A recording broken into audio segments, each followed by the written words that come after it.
चंडीगढ़ में हरियाणा कैबिनेट की अहम बैठक हुई, जिसमें कई अहम मुद्दों पर सरकार की मुहर लगी है।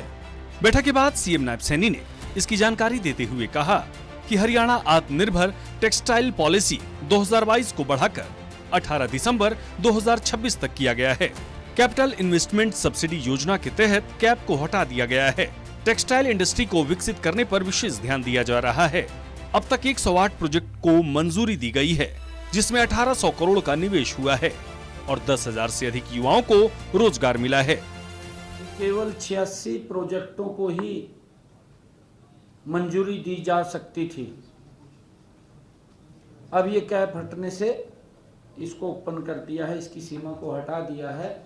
अब इसके ऊपर कोई दिक्कत नहीं है, क्योंकि कृषि के बाद टेक्सटाइल उद्योग दूसरा सबसे बड़ा उद्योग है, जिसमें सबसे ज्यादा रोजगार मिलता है।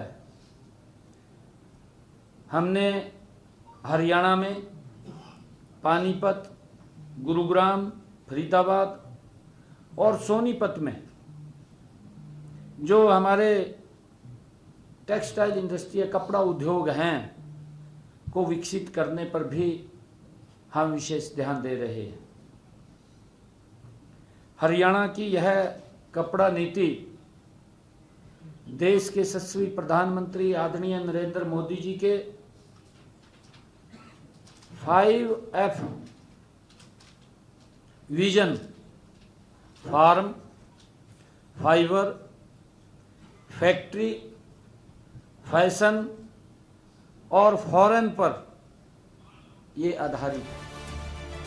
कैबिनेट बैठक में व्यापारियों के लिए वन टाइम सेटलमेंट स्कीम की शुरुआत को मंजूरी मिली है।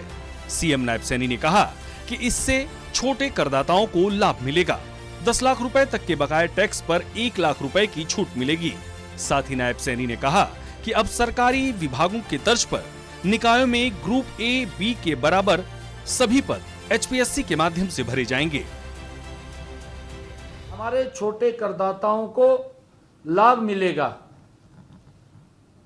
इस योजना के तहत 10 लाख रुपए तक के बकाया टैक्स पर 1 लाख रुपए की छूट मिलेगी और उसका पूरा का पूरा ब्याज और पेनल्टी, वो जुर्माने की, वो सब उसकी पूरी की पूरी माफ होगी, उससे छूट मिलेगी।